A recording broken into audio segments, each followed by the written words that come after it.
Hello there folks, my name is Spunks and welcome back to an episode of Box Office Chat. This is the show where I break down the top 5 domestic box office results, see where each movie landed, and see how well each movie did, so let's get started. Number 5 was The Accountant 2, making $4.7 million this weekend, bringing its domestic total to $58 million and its worldwide total to $93 million.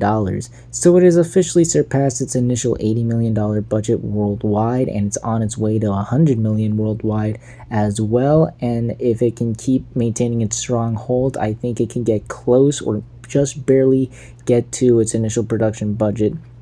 Domestically, it's honestly starting to turn itself into quite the sleeper hit for itself. It's holding stronger than it initially did. It seems the word of mouth is really starting to kick in. Fans of the original might be encouraging others to go check it out, and once again, being the only major action movie out right now, I think is also helping it. But unfortunately, like I said, $80 million budget. Well, yes, it's made its budget back. It now needs to double that, and I'm not sure if it's gonna get to that point. It has released internationally. As you can see, the worldwide numbers are starting to bump up, but it hasn't really been exploding to what I think they were hoping it would. It wasn't the help that the movie needed, really. And the movie, while again not doing terribly right now, it isn't, again, not doing as good as I think the studio was hoping it would. I think they put it out at just the wrong time. I think they weren't really expecting the movie to get swamped by the competition, and I get it, it's out of their control. But yeah, I also think they waited too long to put this out there, 9 years after the last film. I think, I'm not sure if this had the cultural resonance that something like Spider-Verse or Inside Out had. It did for its opening weekend, but then it just lost a lot of its steam after that, even with it picking itself back up after that. So yeah, it's doing fine. It's not a flop by any means, and I'm sure Amazon's really going to be focusing on those Amazon Prime numbers when this debuts on streaming, and I'm sure that'll turn this movie into the biggest thing since Red 1 or something. But yeah, still though, nothing too spectacular here. Unfortunately, again, I think it just got overshadowed by the competition, and they waited a bit too long to put this movie out. Still though, not a terrible performance, just nothing too spectacular. Number 4 was a Minecraft movie, making $5.9 million this weekend, bringing its domestic total to $416 million and its worldwide total to $929 million. Minecraft's still making the most out of this limited time it has right now. I think it's safe to say this is going to be the last week it has in the top 5, given the very big movie, not just kids movie, but just big movie coming out this weekend. It's definitely trying to make the most out of the small time it has, and that it did. It is pushing itself to $430 million domestically. I think it'll be able to get close to that, maybe just barely get over that. 450, I don't think that's gonna happen, but 430 still really impressive. And worldwide, it is now 70 million away from the coveted $1 billion mark. We'll see if it has enough juice in the tank to get it there. Again, there's a very big movie that's going to steal all of this movie's audience, and that's going to definitely put a damper on this movie's track to getting to that milestone. It could very much, I mean, it's close, but also so far to that milestone. It's going to be interesting if this other movie will really dampen its chances of getting there. But still, the movie's made this much thus far. I can't imagine, it wouldn't surprise me if it does get to the $1 billion milestone. And with all that being said, what a run this movie has had. This has been an tremendous overperformance, for better and for worse. For better because, it is the first breakout hit. I don't think anyone was really expecting this movie to make this amount of money, and the fact that it was able to capture I guess the hearts of millions and people who were curious to see the movie is pretty impressive, all things considered, with a movie like this, because it wasn't really well received. Critics didn't like it. It got a B+ on CinemaScore, and yet it's been able to perform like a hugely successful kids movie would. And for worse, because the chicken jockey trend, and look, if you thought any of that behavior was acceptable, I mean, I'm alright with you clapping and cheering, but the really, really excessive stuff that would be on the news, I just want to say, if you thought that was acceptable, I to put it lightly, I hope you get punched in the face. But yeah, still though, monumentous success. Absolutely exceeded my expectations, and I'm sure a lot of your expectations. Not much more else to say here except job well done. Number 3 was Sinners, making $15 million this weekend, bringing its domestic total to $240 million and its worldwide total to $316 million. So despite the fact that there was a really big new horror film, a part of a beloved horror franchise, this movie is still performing really, really well.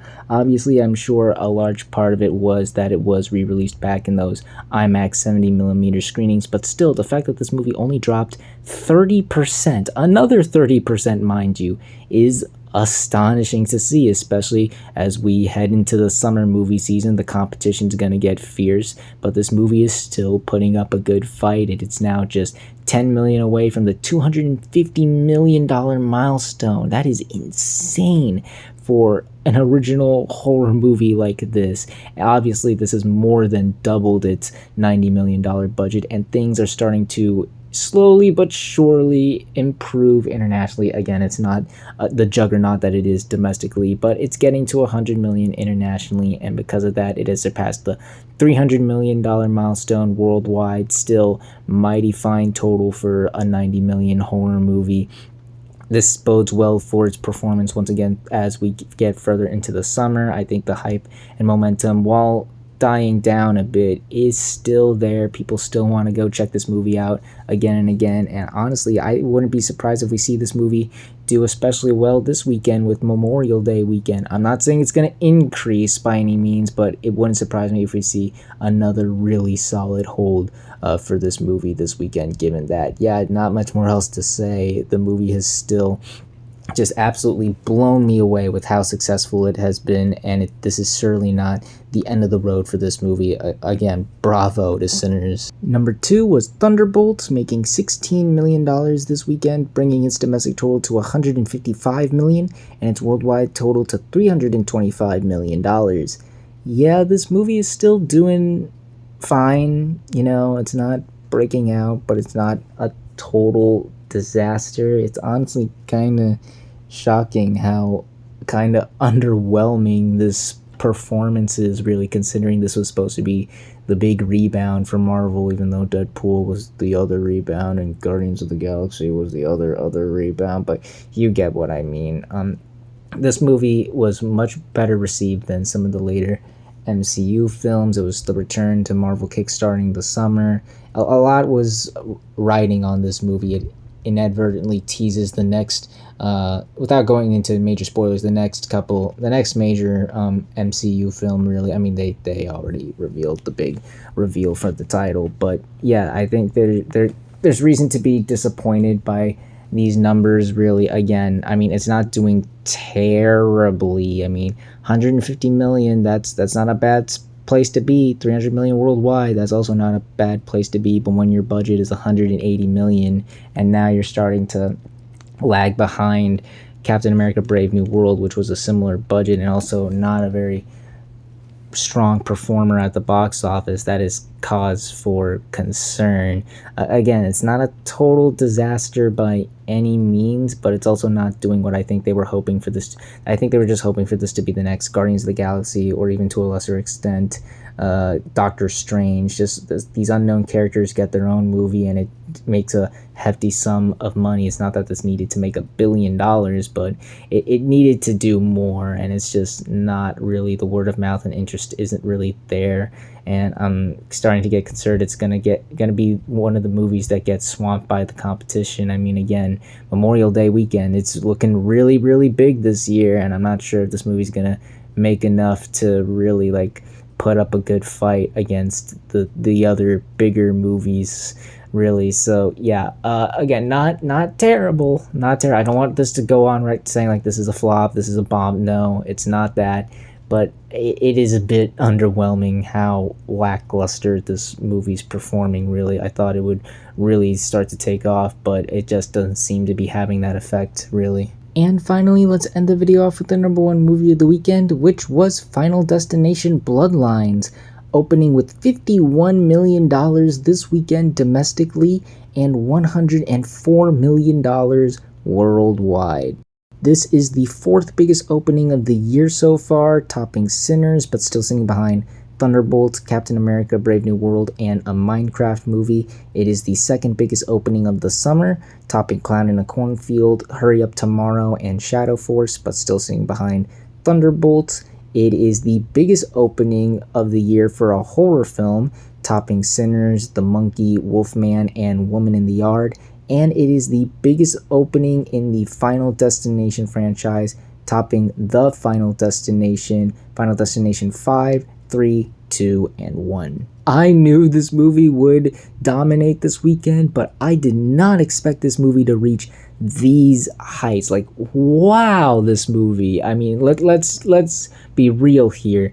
There was always a ceiling for these movies in their heyday. Like, none of these movies made past $66 million back in their prime. So the fact that this movie just surpassed almost the entirety of this film franchise in just one weekend is astonishing. This opened to 100 million worldwide. That is insane, and also bodes well for this movie, as it is a $50 million movie, quite hefty for a horror film, but still, this movie was able to not only make that back, but double that in the same weekend. Mighty impressive. I think it goes to show that, like I said last weekend, this film has transcended generations. You say the words Final Destination, you know exactly what you're getting out of that movie, and people were hungry for more blood and carnage and insanity. As again, these movies have stood the test of time. They have definitely,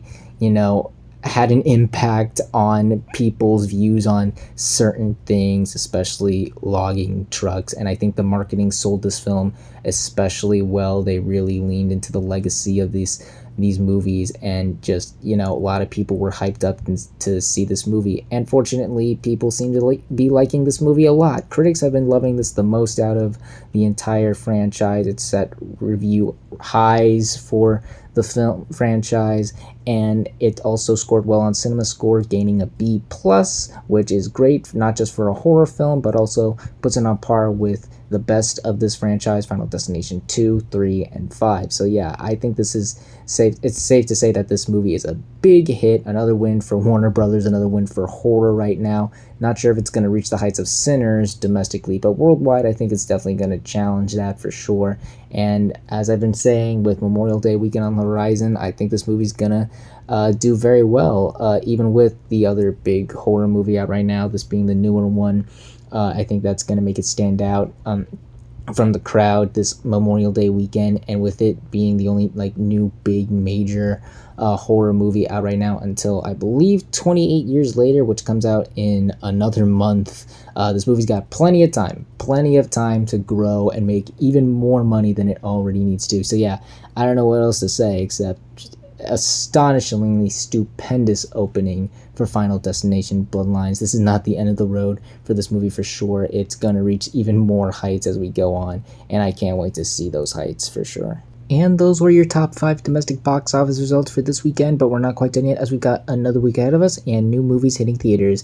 And as I've been hyping up throughout this video, it is a very big Memorial Day weekend, 2 big wide releases to celebrate the holiday, and we're kicking things off with Mission Impossible: The Final Reckoning, the 8th and supposedly final film in the long-running spy action franchise.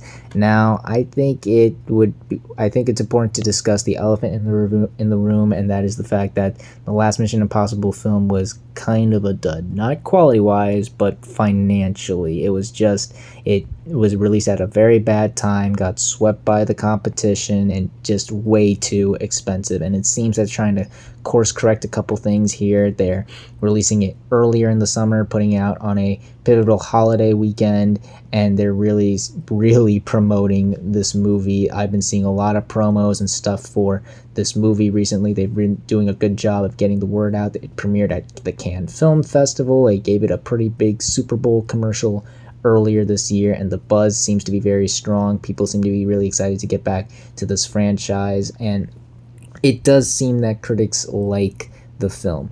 With that said, this is another Mission Impossible film that I feel is gonna suffer from the same issues as the first one. Yes, it does seem like they were trying to course correct a couple things here, but first off, competition. There's another big movie that we're gonna discuss momentarily that's gonna, I think, steal a lot of the spotlight this weekend. This is another one that had its budget ballooned reportedly. There was a lot of production issues that caused the budget to explode exponentially. And the other thing is that critics are liking it, but they're not loving it. The reactions were really mixed, and the critic reviews, again, they're good, but they're not great. And ever since Ghost Protocol, these Mission Impossible films have reached insane critical heights, like some of the best movies out there, and to see this movie kind of decrease in that is concerning. So yeah, this is going to be interesting to see this weekend. I don't think it's going to flop. I don't think it's going to be another Dead Reckoning. I think they're selling it well. I think interest is there, but it's going to be very interesting to see if it can reach the heights this franchise was continuing from Ghost Protocol to Fallout. I think the hope is just at the very least this improves where Dead Reckoning fell. If it improves upon that, I think the movie will be a winner. If not, then yeah, I would be very concerned about this franchise's future. And then there's Lilo and Stitch, the live-action remake of the beloved Disney animated film from 2002. Now, if you were concerned over the fate of the live-action remakes from Disney after the underperformance of Snow White, let me put your worries to rest, because folks, we got a movie here. This thing is going to dominate this weekend. I think it's safe to say this is going to absolutely demolish the summer. It's going to absolutely crush it this weekend. First off, it's the first kids movie of the summer. It's Memorial Day weekend. You got to do something with the kids. But also, I think the big selling point here has been the marketing. This has had quite possibly the best marketing campaign I have seen this year thus far. They have done a stupendous job. The Super Bowl commercial, all the various trailers and posters lampooning the live action remakes, the full emphasis on Stitch, the little animatronic Stitch they have popping up at press events and movie theaters. It's just been so good, and the movie actually doesn't look that bad. It's even sold people who aren't into these live action remakes, myself included. They really sold the movie there. The buzz is super high with this movie as well. I haven't seen anyone not talk about this movie in the past month or so. I think this movie it's gonna absolutely crush it this Memorial Day. Only way this movie doesn't deliver is if it's not good. I mean, like Snow White bad. I mean, like really just awful, but it doesn't look like that. And we saw with Minecraft that reviews don't really matter for these types of kids movies. It can still be a hugely successful movie, and I think, again, the movie looks promising. The marketing has been solid, and the Lilo and Stitch has been one of the most beloved and acclaimed Disney films in quite some time for its unconventionality, but also its heart and humor. And I think this remake is going to absolutely crush it this weekend. Yeah, not much more else to say here. I have a lot of high expectations for Lilo and Stitch. This is absolutely going to dominate this weekend. But we'll see how well this movie truly does, as well as the rest of the movies that land in the top 5 on the next Box Office Chat. And that's going to do it for this week's episode of Box Office Chat. What did you all think of the result? Were you satisfied, unsatisfied? Comment down below and let me know. If you like this video, hit the like button. If you like this channel, hit the subscribe button. Follow me on all the social media links right there. And until next time, everyone, stay sharp.